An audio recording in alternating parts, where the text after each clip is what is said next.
What if the roles of the Knight and Hornet were reversed?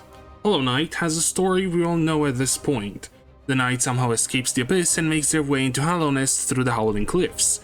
They go through an adventure that ends with vanquishing the Radiants and saving the kingdom. Then sometime later, Hornet gets captured by the Citadel bugs and is brought into Pharloom, where she has her turn saving a kingdom. In this scenario though, the Knight still makes it out of the Abyss and wanders the outskirts of Hallownest for a while, but instead of making it back, they get kidnapped. Here, the Citadel bugs sent to get Hornet go to Hallownest way earlier. They end up finding the vessel and capture them instead. The Citadel bugs do still try to find Hornet, but since he or she is a lot more wary of the bugs around and newcomers to the kingdom, as the threat hasn't been solved and the Radiance is still at large. Thus, she's never found. Since they couldn't find Hornet, the bugs decide to take the Knight instead to hopefully appease their leader, as the Knight seems special enough to warrant some leeway on their punishment. The Knight, having no memories, not even those from the Abyss, doesn't seem to care or understand what is going on, so they just let it happen. Once the caravan transporting the Knight gets to the edge of Pharloom, once again the seal to the cage is destroyed, as the butterfly is sent by Lace like normal, her knowing that the caravan was coming from Hallownest. And there the Knight feels something familiar, from a long-lost memory. Something like family, as both Grandmother Sil and the Pale King are pale beings. With the seal destroyed and its instincts awakening, the Knight breaks the cage and falls down into the moss grotto below. Surrounded by unfamiliar territory and with no one to really awaken the will within, what will the Knight do in this situation? We shall see where this version of Pharloom's story leads. Well, this time there weren't that many changes when it comes to the lore, as the Knight doesn't really have a personality that I can alter through lore changes. Either way, let's talk about the challenge itself now. Initially, Hornet was supposed to be a second playable character in the original game, but Team Cherry decided to make a whole new game built around her, as Hornet was, well, too big. With that, the dream of having multiple characters run around Hallownest was busted. Well, someone took that idea and made it a reality, but in Silksong instead. Today I will be playing with the Knight in Silksong mod. How will it work? Well, I installed the mod, made a new save file, and pressed the F5 key to swap over to the Knight. One thing I have to say is that this requires a change in order to have proper progression. Normally, this mod gives the Knight all upgrade items and charms, but you can change a config file to make the Knight gain them through progression as normal. You can find how to do that on the mod's Thunderstore page. The rules. Well, rule is that I can only play as the Knight. I'm not allowed to use Hornet unless something requires me to do so, as it is impossible for the Knight. Now, there's something I have to say. This mod seems to be quite buggy, and that's not because the characters in it are bugs. Sometimes the lining would go bad, so I would have to swap to Hornet and then back to the Knight. The slopes in Mount Fae would make the Knight be stuck in place whenever you land on them, and swapping doesn't solve it, etc, etc. There have been many instances of things breaking, so swapping or save quitting for those to go away will not count against the challenge. With the rules out of the way, it's time to begin. The early parts of the run felt quite familiar, as the Knight and Hornet have very similar starting movesets. But I just started and already there's an obstacle. I can't get over one of the very first jumps. Well, it's not really an obstacle. Let's see what this means. With Hornet having the ledge grab, Team Cherry really put it everywhere they could find. Thankfully, the mod author thought of this. Even with the progression mode active for the Knight, you still have Mantis Claw active, so you can get over these jumps. And it's not just jumps like this that require it, it's even some scene transitions that you kinda need it to get through them, as they put you too low for you to actually get out of the hole. I will not be using Mantis Claw for anything else other than these jumps or scene transitions you could normally make with Hornet. I will allow the full utility of Claw once I get its equivalent from Silksong. Other than that small issue, Moss Grotto was quite normal. The exploration was as usual, other than some jumps being a bit trickier since I had to use wall jump for them. Moss Mother was just as easy as she normally is. Jump over attacks, pogo whenever you can, and just go through the usual moves. The only thing that felt different in this fight is that I seem to be slightly slower? I'm not sure if it's because the Knight is a bit slower or if they aren't, and I just feel like it because of the smaller model. Oh, hello there, little one. Don't you look intriguing? Not the talkative sort, I guess. What brings you around? Oh, looking up, are we? You want to climb? Maybe the Citadel? Well, it won't be easy, but I think for someone of your nature, you could make it. The marrow wasn't that interesting. Okay, what am I even talking about? It was an important spot as I found out exactly how charms and spells work with this mod. For charms, it seems you get them whenever you collect tools. From what I have seen, any tool that is passive, so blue or yellow, have an equivalent charm associated to them, so when you collect, for example here, the shard pendant, I got the heavy blow charm for the knight, and getting Druid's Eye got me Grub Song. When it comes to spells, it seems that they will come from where Hornet gets her spells. I think that, as you get them, you will get the base spells and then the upgraded ones. Here I got the Silk Spear, and it also gave me Vengeful Spirit. Obviously, I will be able to use Vengeful Spirit for anything that would require Silk Spear. Wait, you're not one of us, but you can still hear me. A familiar scent also follows you, but not the same as her. You might not be who we waited for, but maybe you can help us. Please take this little power I have left and save our kingdom. Then came the fight with the Bell Beast. Well, in general, this shouldn't be that hard of a fight, as it is very similar to Mossy from the original game. Well, here is where I found out what the issue will be with these fights. The healing. Normally, Hornet is able to heal pretty much anywhere on the screen. On the ground, in the air, you name it. It's also decently fast and heals 3 masks, while the Knight on the other hand, just like in the original game, can only heal 1 mask at a time and has to sit on the ground for the whole duration of the heal. That makes healing to be very dangerous in a game filled with fast enemies that can cover a lot of ground easily. In this case it wasn't that bad, but there will be other bosses that will showcase this issue a lot more. Another issue the Knight has by having a different model is that, well, sometimes they are too short for some items, like the case here with the straight pin. I still got it, but unfortunately it didn't give me any charm. In Deep Docks, some of the platforming issues became a bit more apparent, but only for an optional room. The fact that I don't have ledge grabbing seems to be an issue when it comes to timing-based platforming. I shall see how it ends up in the future in more platforming-heavy areas. Other than that, I met up with Chakra, normally this time. If you have seen the previous challenge, you will know what I'm talking about, and if not, go watch it. And I got Wayward Compass from her.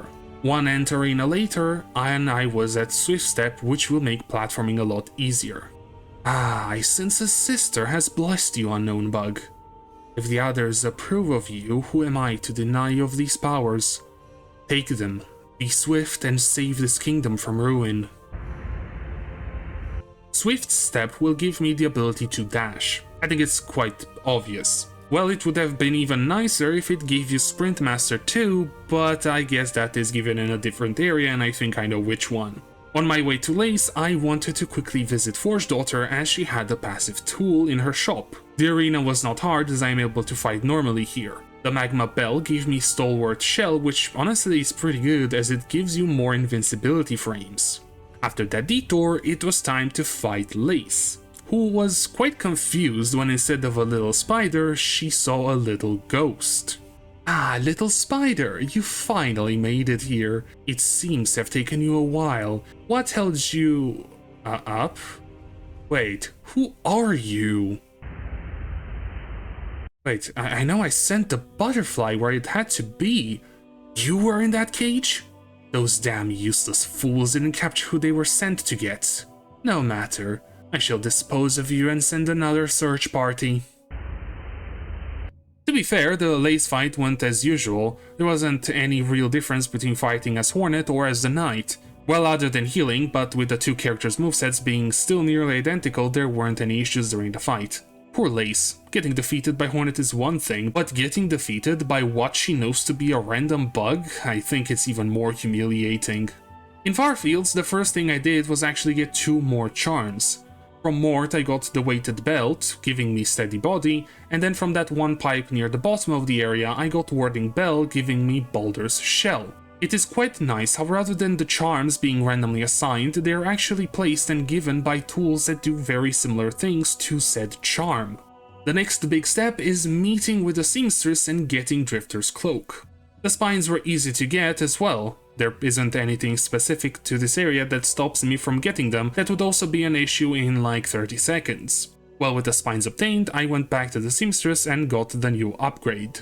The fight with 4th Chorus was something else compared to what I usually do. The lack of Drifter's cloak is not felt only in the final phase, but all throughout the fight, as you are not able to float above the side-to-side swipes the boss does.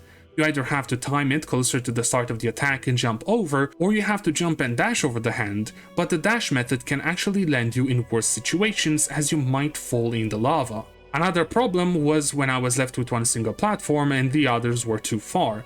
Thankfully, it seems that the boss doesn't destroy every single platform in the arena, as otherwise I would be screwed. But there is one problem. The final phase requires you to use Drifter's cloak in order to go above the boss and drop down an explosive rock on its head. And I can't use the cloak since originally the knight didn't have a floating ability. Am I stuck now? Well, no, I'm not actually stuck, because you can finish off the boss by just continually hitting the head after the final phase begins. Okay, I am now out of oh no, damn it. So the boss I could finish off, but this, I can't do this. Though Drifter's cloak means no way out of this part of the area, and now that I think about, no way to go back up and into Greymore. I guess my only hope would be to check if I can take the other route through Wormways and into Shellwood itself, unless... Oh my god, the Mole Daughter actually thought about this as well. I'm not actually stuck. So yeah, while you are in an airstream, you're able to infinitely jump. This is an amazing discovery, and I am thankful for the Mole Daughter, but to be totally fair in lore, I do think that if it was the case, the seamstress would make the knight's cloak into a drifter variant too, so I would say this works well enough. By the way, if you have enjoyed this video up to this point, why not leave a like, comment or subscribe? I will try to get out these kinds of challenges every week or two, depending on how long they take. So if you want to see more, or even other kinds of content from me, why not subscribe to the channel? It helps a lot. Now that I'm in Greymore, it is time to do the crawls again.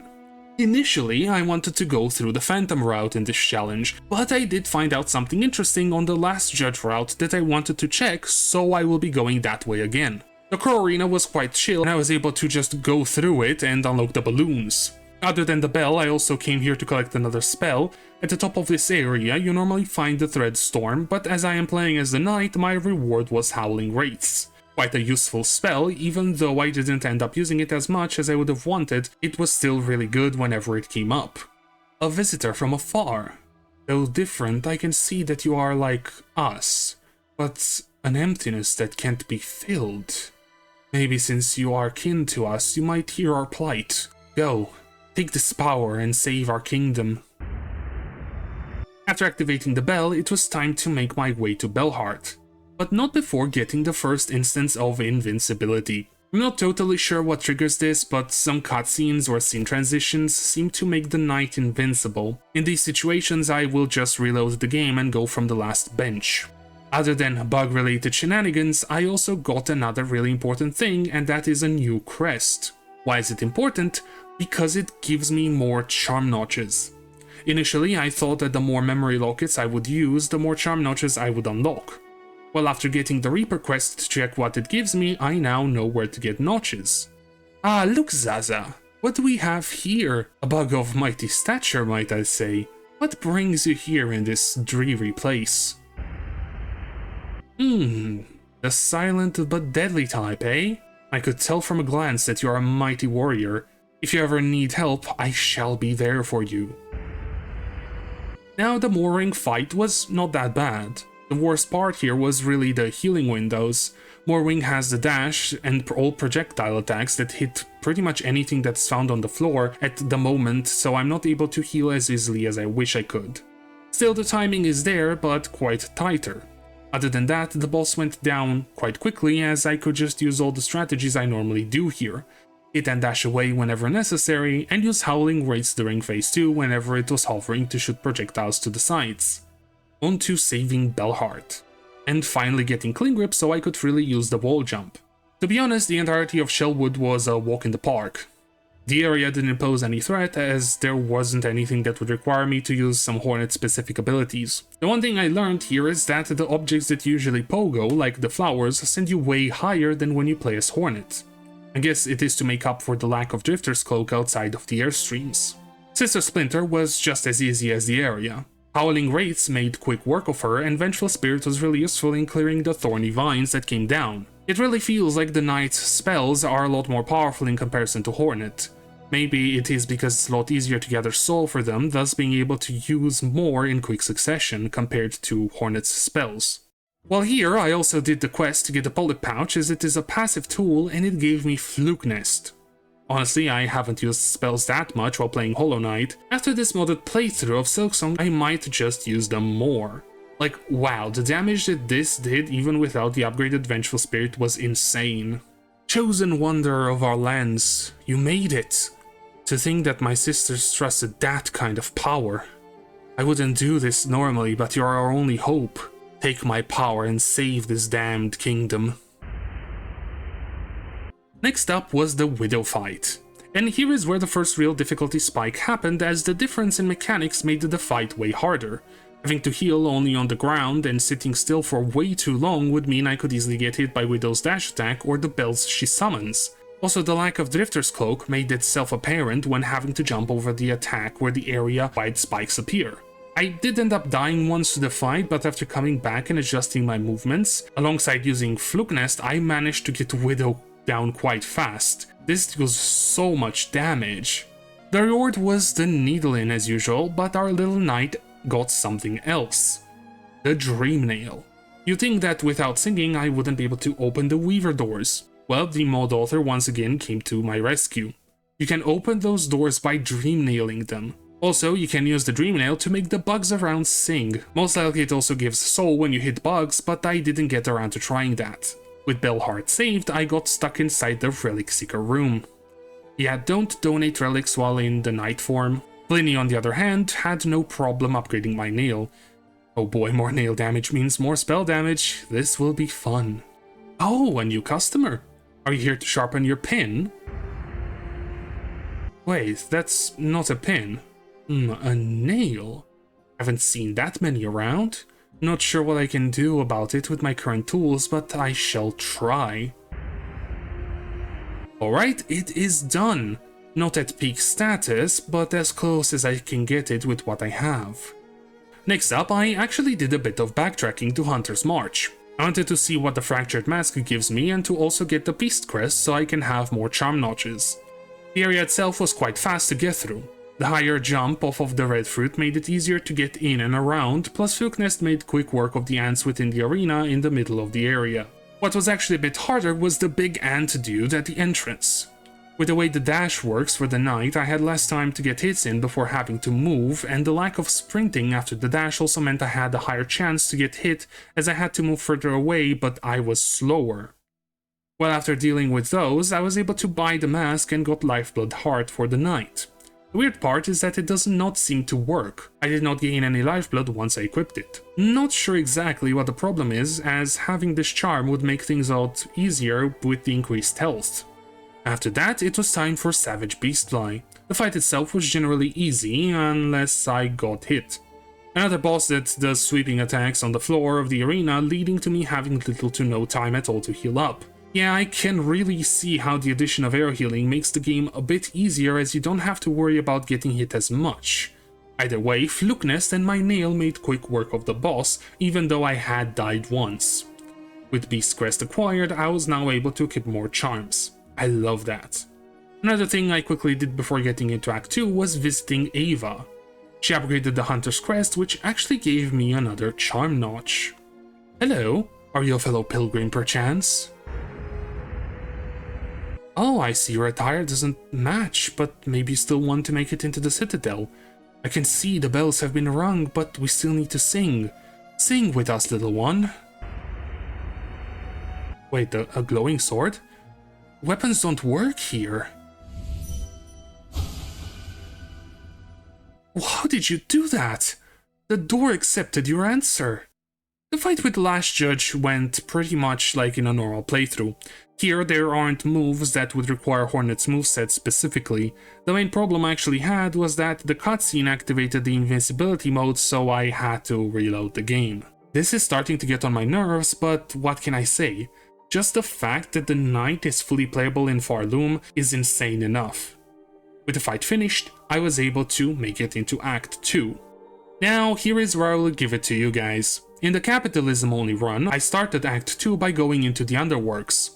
Well, a bunch of comments actually told me that I can skip the area entirely. How? By using the shortcut in the Grand Gate. For a while I was like, well, you can't, you have to come in from the other side to open it up. Well, I was wrong. You can actually go into the coral chambers straight from the Grand Gate by hitting that wall and going in. In my first playthrough, I didn't do that because I didn't know it, so I really thought that it was a one-way shortcut. The wall also doesn't really look breakable on the Grand Gate side, so I didn't think it would be possible, but I did test it on another save file and yeah, it works. So now I don't have to go through the Underworks again. Well, I might still do it on future runs to give a bit of variety on the route taken. Again, I want to thank everyone who commented about the shortcut. Yeah, the lace cutscene broke. Like, what even happened here? I was able to move during dialogue and even the transition broke. Well, at least I got to the Grand Bellway to unlock the Bell Beast. I really like this spot. It is the one way to connect to the rest of Pharloom and it feels like a really good checkpoint. Little one, so it's you. I've heard many things. I do wonder what is your purpose in this Grand Citadel. Are you searching for something? Or someone? I guess I shall see where your journey takes you. I am intrigued to see how your kind would react to her. And now to enter the final phase of this playthrough. Defeating the Cogwork dancers and starting the hunt for the melodies. The fight itself was quite fun. Depending on where the dancers are going, you have more than enough time to heal up. The only problem here is the timing when the dancers would do the screen-wide attack. Since I have no Drifter's Cloak, I have to time and place myself perfectly to not get hit. Other than that, it was the usual. Focus one of the dancers to always take them down as soon as possible and get through the phases. After that, I could talk to the giant elevator and get the location of the melodies. Here is where I tried to do a bit of a sequence breaking that went in an unexpected way. Normally, to climb Mount Fae, you need a claw line. Well, the knight doesn't have that, but when I got the dash, it also gave me the crystal dash. So I can enter Mount Fae and try to get through it. It is quite funny how the knight doesn't really get cold while in cold areas or while in the freezing waters. One piece of advice, never swap to Hornet after the knight falls in the water. The freezing effect does not go away. For the first part of Mount Fae, I was able to climb using a combination of crystal dashing and pogoing on the enemies around. Didn't go too badly and I'm thankful I could get quite far. But then came the big problem. I needed to get through the first diagonal area. And there was no way to do so. The lack of clawing was felt here as I couldn't really get to the first enemy I could pogo, so it felt impossible and I think it is quite so, at least for the moment. Well, I guess I should go and get clawline to see what that gives me. But first a quick detour to get the next nail upgrade. After getting that and unlocking what I could in the vaults, I went to beat Trobio. And actually this fight was quite fun. Nothing really changes here as most attacks you can just dodge by being on the ground, and the tornado attack I can just pogo on Trobio's head to avoid. The one problem I had was starting up a heal and then an attack would come right on top of me. That is actually something that happens a lot in the first game too. You try to heal and a stray projectile comes right your way. The two masks of damage made this more dangerous in this fight, but it was nothing I couldn't handle. The reward was the claw mirror, which I think it's obvious what charm it would be. Spore Shroom. This bug has no flair for the dramatic. I don't like them. After a quick journey through part of the Underworks, I made it to where clawline is stored. I wonder what it will give the little knight. So, I had something in mind, but it won't work for you, little one. You can't produce silk. Well, oh, I guess this will do. There you go. The clawline upgrade gives Shade Cloak. Now that is really useful for going around and dodging enemies, but I'm unsure how it will help me with platforming and getting out of here. Dashing through the rings does nothing. Well, thankfully I can pogo on them. Now I'm not sure if this is something you can usually do or if it's something that the knight can do only once you get the Shade Cloak. I would argue it's the latter option, but I haven't tried pogoing on the rings prior to this as I didn't really need to. Well, here is where my pain starts. Platforming in this game without crowline becomes quite irritating, and you will see in a bit why I say that. After getting out of the pit, I met up with the 12th Architect who sold me 2 new tools that translated into Sharp Shadow and Dash Master. While Dash Master won't be used, Sharp Shadow on the other hand I think is pretty much required to have at least a chance to get through Mount Fae. Speaking of Mount Fae, it's time for round 2. After getting the first melody from the vaults, I went back to Mount Fae to get the double jump. I managed to once again get to the diagonal part of the climb to see how this goes. And it goes horribly wrong. I can barely make it to the first enemy jump, and if I miss it I have to quit to menu and get back in because whenever the knight hits a slope, they get bugged out. I can no longer move whenever I go into knight mode. Hornet can slide down the said slope and move, but if I change back to the knight, I can't, even if they are on flat ground. And it's not just that, this whole part of the mountain is not knight friendly. I'm unsure if I can make it through here using the knight. Maybe if the slope wasn't soft-locking my game, I would give it a lot more tries, but having to restart every single time I miss the first jump isn't fun at all. Thus, even though it might be possible to get through as a knight, I have decided to just use Hornet for this section and this section alone. Everything after this can actually be done by the knight alone, even if it's in a more weird manner. But yeah, the parts after this were actually quite easily doable as a knight. Sure, it took some trial and error to get to a good point, but it was feasible. Though this is where we bring up Sharp Shadow. There are parts of this climb where you need quite a lot of horizontal movement. Normally you do that by using Clawline, but yeah, I don't have that. The normal dash does have quite good horizontal movement, but I'm unsure if it's enough.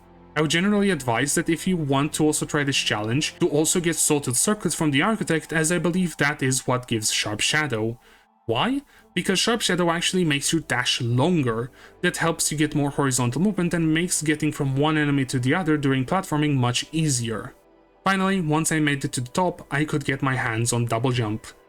Oh, this will be amazing.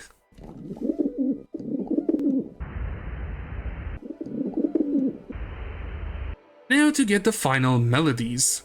Hogwark Core was, it was Mount Fae once again. I was not able to use the rings to traverse the area as you are supposed to. At least I was able to open the door here. That's good. But yeah, the area itself was quite frustrating as I had to use weird shortcuts by pogoing on the random cogs around the core. Thankfully, most if not all the cogs can be pogoed on, because otherwise I believe there are areas that I just couldn't traverse without that. I did die a few times. Well, died twice and save quit twice, as I didn't want to lose my money, so yeah. With no way to get soul back and having to go through tough platforming, it really pushed my nerves, but once I calmed down, I was able to make it through, do the puzzle at the end by using the solution from Reddit, and got the second melody. Getting through high holes itself was actually quite fun. The enemies usually are easy to deal with and spaced well, and as for the platforming, well, getting to the top was not bad, as I can pogo on the rings and keep the knight in the air to go up. You do have to pogo and then do a double jump and repeat that, as otherwise the ring will go up too fast. On the second part of high holes, where you have to go down through spiked tunnels, well, it was not as bad as it could have been. I can just continuously pogo off of the spikes, and since hitting the rings that are switches makes them activate, I didn't have to use Hornet here at all. Obviously, before making it all the way down, I went and took out the Claw Maiden nest. I will not deal with these enemies ever again now that I know how to take them out. They siphon your silk and hit you with their own explosive spells. No thank you. I sat down at the bench and prepared my final charm loadout for this run. Oh right, getting Corkflies gives you the Grimchild charm. So it isn't just passive tools that give you charm equivalents, some red tools also do that. I began the forum arena thinking this would take a long time to do with only 2 nail upgrades and technically less movement capabilities than Hornet. But I actually did it on my first try. The passive damage from Sharp Shadow, Grimchild and Sportshroom did a lot of work while I was able to use Fluke Nest to nuke the enemies. The flying conductors and other flying enemies I could deal by using Howling Wraiths or just jumping and hitting them. The middle wave and final wave that have mini bosses also went down quite fast, as Fluke Nest just deals insane amount of damage and I'm not even at max power for spells, because I don't have the charm that boosts spell damage or the Vengeful Spirit upgrade. Healing was always a bit dangerous to do as the number of enemies and how nimble they are would usually lead to me healing and instantly taking a hit, but at least the charms would go off and help me. With all 3 melodies acquired, it was time for the final 2 fights, starting with Lace. It's you again! Why are you even here? You are not the one we were looking for. Either way, I will not let a random bug beat me again. You can't believe how humiliating it is to be beaten by some random bug. Still won't say a thing. Well, I shall make you beg for release. Today's fight itself was, I would say, easier than normal. Well, other than that one death I took, since I wasn't sure that the cutscene from before left me in the invincible state, so I had to test. The funniest part here is that once I got back in the arena, Greenchild shot the Shade and killed it, but it didn't give me the money or repair the vessel either. Having Shade dash made some of the moves easier to dodge as I could go straight through Lace, but the way the dash itself is sometimes made me dash into her too and take more damage. It is quite interesting, as a lot of the fights that don't involve Drifter's Cloak are actually as easy or easier than when you play as Hornet.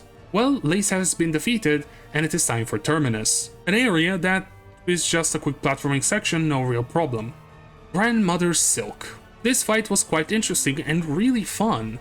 Now, I did get quite low a couple times and almost died, but the healing windows are actually really generous to the point you can get 2 heals in after Grandmother Silk does the needle attacks. Now, that was in phase 1. I believe later the attack frequency increases, but still, 1 free heal after a specific attack is pretty good anyway. Speaking of the needles, it was a lot easier to dodge them as the Night Dash goes quite far horizontally, so you don't have to worry about hitting them or using Drifter Cloak to float over them. Whereas easy as those are to dodge, the arena-wide 3-mask damage attack is way harder to dodge, as if you don't have a spot on the ground to sit on, you have to time your jump, and if you didn't, well, you will take 3 damage. I guess having enough soul for one spell could help you stay in the air, as spells usually keep you in the same spot for a bit. The falling rocks and the ground spikes were also not a problem, as they can be easily dealt with by not getting hit for the first one and by hitting them for the second. It is also quite funny that at the end Greenchild stayed through the binding cutscene.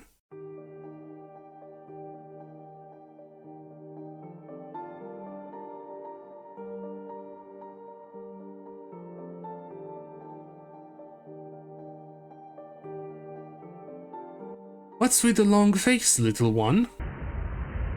Your meeting with her didn't go as well as you had hoped. I guess it makes sense that such meager speck of that power wouldn't be able to take her down. You know, I got an idea on how you could take her down completely, but you have to do some things for me before. I knew you'd be interested. It seems you're changing too. Quite intriguing. Well, that's it. I was able to beat Silksong by playing as the Knight. Other than that, one room from Mount Fae where I just didn't want to go through 100 save quits to try to get through. Genuinely, the only issue I have with this mod is that some parts are really buggy, but what can you really do when you try to write a character from another game into Silksong? Then again, I think it was possible since both games might have very similar code.